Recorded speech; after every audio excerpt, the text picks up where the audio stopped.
I was coming home from the gym one night, and it was at that strange time where it's not quite rush hour, but it's also not quite the evening.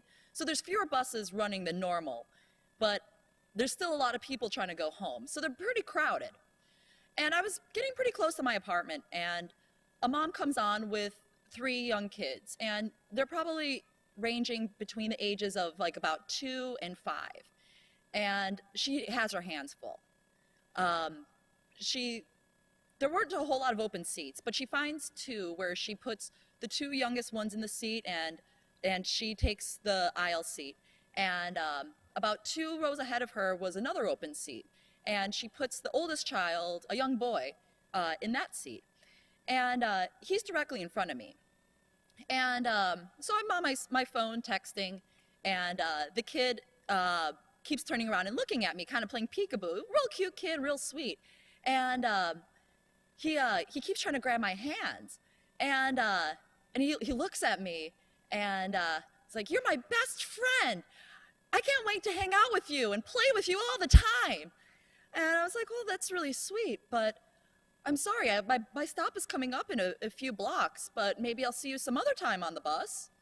And with that, he took each hand, licked each palm, so it's full of saliva, and grabbed my hands with his slimy, wet hands. And is like, "Now you can never leave me, and you're my friend forever." And I didn't know it worked like that. I guess it's been a while since I've been a kid, that all you need to do is just lick your hands and put them on somebody for them to be your friend forever. And I was a little grossed out and a little kind of surprised by that, but I didn't freak out or anything. I mean, this woman had her hands full with 3 kids on a crowded bus, and they're all pretty hyper. I mean, kids are hyper. And it didn't take too long for her to kind of notice his interaction with me. And she got up and scooped him up and put him on her lap, and she was so apologetic to me. And I assured her it was no trouble at all, like, just, you got enough to worry about. And I was kind of relieved that for that couple of moments of time, I was at least able to kind of distract her kid long enough where she just had one less thing to worry about. And I see that on the bus pretty frequently. Moms that have, and dads too, that have lots of kids on the bus, and they've got a lot on their hands. And when I'm on the bus, just me trying to get to work and carrying, whether it's my gym bag or my lunch bag or something, it's hard to keep everything together, let alone if you've got 3 toddlers that you're trying to corral onto the bus and keep track of. And I mean, like, the best thing you could really do is just kind of help distract the kids for long enough. And just a few days after that happened, I was on the bus going into downtown, and a woman had a young baby, probably, she looked like she was maybe about 9 months old. And another passenger on the bus got up as soon as she saw this young mom struggling with the stroller, diaper bag, and everything else that you have to carry with you when you have a baby. And helped her kind of pull the stroller on, and asked her, like, what else she needed. If she needed help pulling up the seat so she could secure the stroller in place, if she needed help holding her child while the bus was in motion so she could get situated. And the mom was so grateful for that.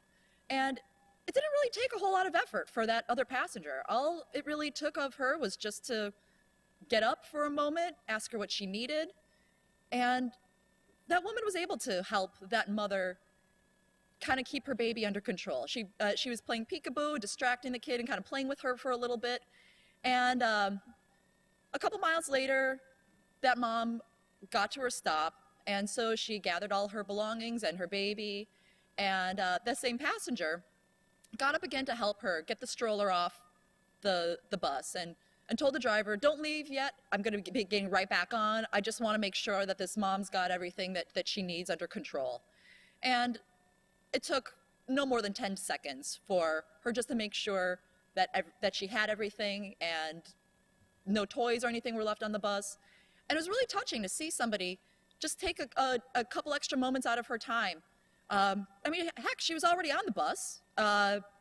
It didn't really take any effort for her just to kind of keep an eye out for a fellow passenger and make sure that her kid was happy and comfortable.